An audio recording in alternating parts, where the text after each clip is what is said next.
Tu risques parce que tu veux les rendements exponentiels.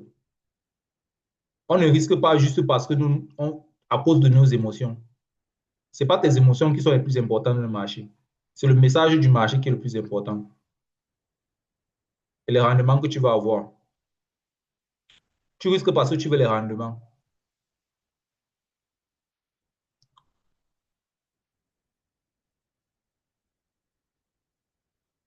Donc, puisque tu risques parce que tu veux les rendements, je vais prendre un exemple. Allons sur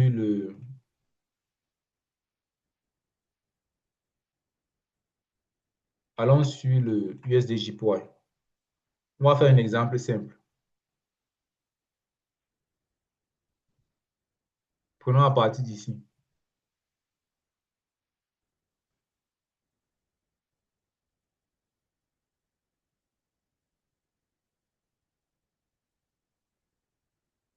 Prenons à partir d'ici. En 5 minutes, tu sais que tu risques 5% de ton capital.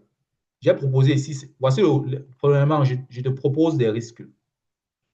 Ça sera personnel au niveau de ton niveau personnel. 5% de ton capital, je ne parle pas de capital propre, je ne parle pas de profit. 5% de ton capital pour 5 minutes.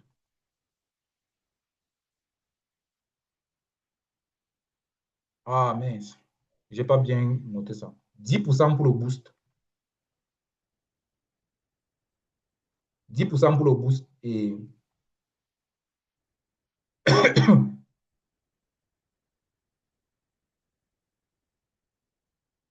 25% pour le super. Ça fait comme si je parle de l'essence ici. 10% pour le boost en 15 minutes et 25% pour le super boost en 1 heure. Si tu scales ta position, tu prends encore 10%. Ça, c'est ce que je propose. La première entrée va te faire... Parce que le but, premièrement, il faut d'abord comprendre l'objectif d'avoir... Là, je viens de donner 4 types de risques. L'objectif, c'est que toutes tes positions vont être prises au même endroit. Toutes tes 4 positions vont être prises au même endroit. Par exemple, je vais d'abord mettre toutes les 4 positions au même moment. Voici tes 4 positions. Voici la première position pour 5 minutes. Je vais mettre là. Je vais bloquer. Voici la deuxième position de 15 minutes. Stop loss est où? OK, ici. Je vais bloquer.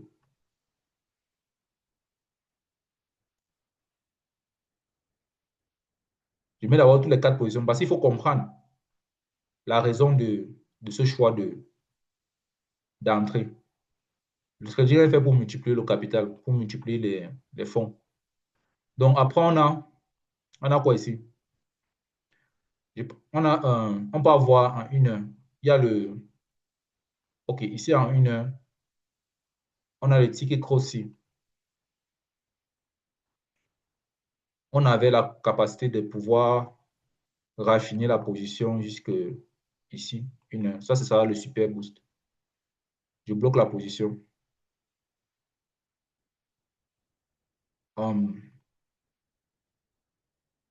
Je bloque la position ici.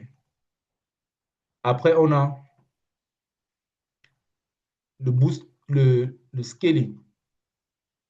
Le scaling qui sera, si je prends la mèche ici, la mèche est tapée, OK. Prenons le cas-ci, prenons la châssis. Le scaling qui sera avec, prenons la même entrée que l'entrée, la première entrée. OK, scaling 15 minutes. OK, je bloque la position. Pour que même si j'efface les choses, ça ne s'efface pas. OK, donc, voilà les 4 positions. Toutes les 4 positions ont presque la même entrée. Si je mets les lignes verticales, voici la première entrée. Voici la deuxième entrée.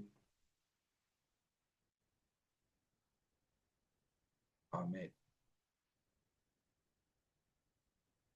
C'est la deuxième entrée. La, la troisième, ah, mais ce sont les mêmes entrées. Tu vois que tu entres presque au même niveau, pour une même direction. La raison pour laquelle tu entres presque au même niveau pour une même direction, c'est parce que ce n'est pas l'entrée qui domine. Avant, premièrement, il faut comprendre quelque chose. La profitabilité ne vient pas à cause de ton entrée. Ça ne vient pas à cause de ton risque. Parce que ça, ce sont juste les conclusions. Ça, ce sont juste les conclusions. Il y a quoi avant que tu as fait ici, là? Il y a la direction. Il y a l'orientation de ton trade. Il y a des analyses que tu as fait avant. La profitabilité est liée à ceci, non à ça. Ça, c'est juste, au final, comme je ne suis pas un analyste, je suis un trader, je dois entrer ma position et je dois mettre mes risques. Ce n'est pas ça qui te rend profitable. Parce que si tu dis que c'est l'entrée qui te rend profitable, ça veut dire que c'est le stop loss qui te rend profitable aussi. Pourtant, on sait tous bien que nous tous, en tant que traders, on a mangé des stop loss bien même avant d'arriver au niveau où on est. Donc, ça veut dire que ce n'était pas le stop loss qui rendait profitable, ni l'entrée, ni le take profit. Ce n'est non plus le take profit qui te rend profitable. Parce qu'on peut bien faire les plans qu'on fait ici, on met les graphiques ici. Après, c'est les stop loss qui partent dans les cercueils financiers. Donc, la profitabilité, il ne faut pas avoir peur d'avoir quatre risques. Je t'ai donné là quatre types de risques et de tous les prendre. Parce que la profitabilité ne dépend pas de ça. Ça ne dépend pas de quatre. Oh, j'ai quatre types de risques. La profitabilité dépend de la direction que tu prends. Au contraire, le fait que tu prennes comme ceci montre que tu es quoi? Un trader compétent, avisé, qui connaît ce qu'il fait. Risque de 5%, risque de 10%, risque de 25%. Sur le scaling, le scaling, quand tu scales, c'est le risque de 10%. Au total, ça fait 10, 10, 45. Ça fait une position. Ça fait un total de 50%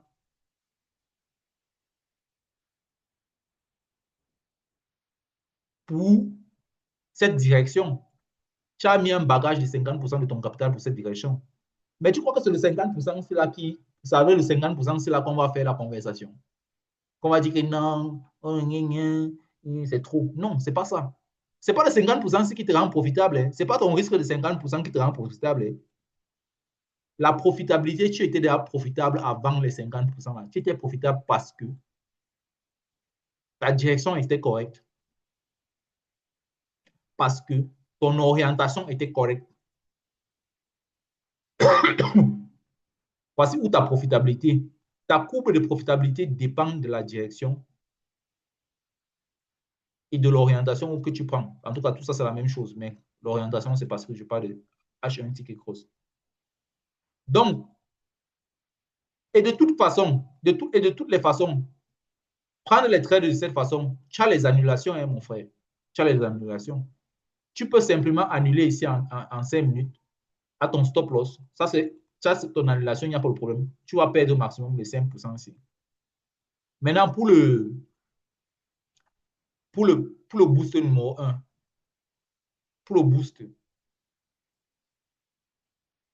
l'annulation est où? On n'a pas encore dit que l'annulation était où là. Si tu as fait l'erreur sur l'orientation, tu vas savoir que tu as fait l'erreur sur l'orientation. Et si tu fais l'erreur sur l'orientation, ton annulation sera un peu quelque part ici. Et ça, c'est 10% de ton capital. Hein. Donc, tu vas maximum perdre 7%, pardon, maximum 2%, quelque part comme ça. Pour, si c'est que tu as fait l'erreur, si tu n'as pas fait l'erreur, tu ne vas pas perdre. Pour le scaling, la position de scaling, c'est celle-ci.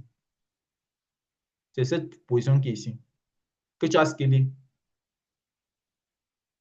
N'est-ce pas que tu vas annuler seulement ta position de scaling seulement si une bougie ferme en bas de la bougie de la première position. Tu vas seulement annuler si une bougie ferme ici. Est-ce que les bougies sont fermées? En bas, non. Tu vas seulement annuler si Kijun se penche vers le bas. Est-ce que Kijun s'est penché sur le bas? Non. Donc, je ne vois pas pourquoi il y aura une peur à prendre les quatre positions au même endroit pour scaler. Donc, il faut comprendre qu'un trader fait ça. Les traders font ça. Parce que tu prends les risques sur tes positions en fonction de quoi? en fonction du type d'opportunité que le marché te donne. Tu sais qu'en 5 minutes, tu dois prendre le plus petit de tes risques.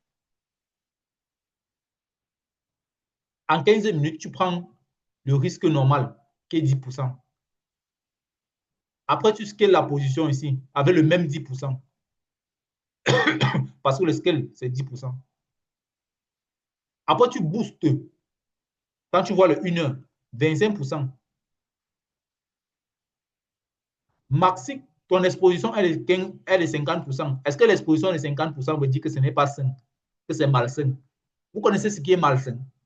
Ce qui est malsain, ce n'est pas l'exposition de 50%. On fait peur aux gens pour rien. Ce qui est malsain, c'est quoi? C'est ne pas lire la direction, ne pas avoir une seule orientation, ne pas suivre les autres. Ne pas lire la direction, ne pas avoir l'orientation. C'est ça qui est malsain. Ce n'est pas le pourcentage d'un capital qui est malsain. Donc, voilà tes 4 positions. Ça, c'est très sain même. Imagine que ton compte monte de 50%, rien que sur. Supposons seulement que tes tech profits, c'était les tech profits, c'est 3. Ton compte monte de 50%, disons comme ça là. Bon, ça ne va pas être 50% parce qu'on a les tech profits de 3, 3. On a les tech profits de 1, 1,5, 3, 2, 1 et 3. Donc, ça ne sera pas seulement 50%, ça peut être peut-être 100%. Ton compte monte de 100%, rien que sur cette position. Est-ce que ça, ce n'est pas sain? Est-ce que ça, ce n'est pas la santé d'un compte? La santé d'un compte financier, d'un compte en banque, c'est quoi? Bon, pas en banque. D'un compte d'investissement. La santé, ce n'est pas si le compte ne paie pas. C'est si le compte ne paie pas, mais il gagne, il gagne. Si le compte ne paie pas, il gagne. Il n'y a pas que si le compte ne paie pas et tu finis la phrase comme ça, tu t'arrêtes là. C'est si le compte ne paie pas, il gagne. Ici, là, tu ne paies pas et tu gagnes. Le compte ne paie pas et gagne. Voilà ce qu'on appelle la santé d'un compte. Ce n'est pas que je ne paie pas, je reste en break-even. Ça, ce n'est pas la santé. Je mets 10 millions de francs CFA dans un compte. Je ne paie pas. OK, c'est bien. Je gagne alors. Tu n'es pas en santé. Tu existes juste. Ton compte existe comme ça a été créé. Tu aurais pu mettre ça dans une tête de cochon, les 10 000, si tu aurais emballé ça dans le plastique. Tu aurais pu laisser ton compte à la maison en bas du lit. Tes 10 millions, 10 millions de francs en bas du lit à la maison. Ce n'aurait pas été un compte en santé. Un compte en santé, c'est que je ne paie pas et je gagne. Il y a le et. Il y a le et. OK? Donc, voilà les risques. Sur ce, prochaine vidéo. Les risques là, c'est chacun qui donne son risque. Ça, c'est un risque que j'ai proposé, je répète encore.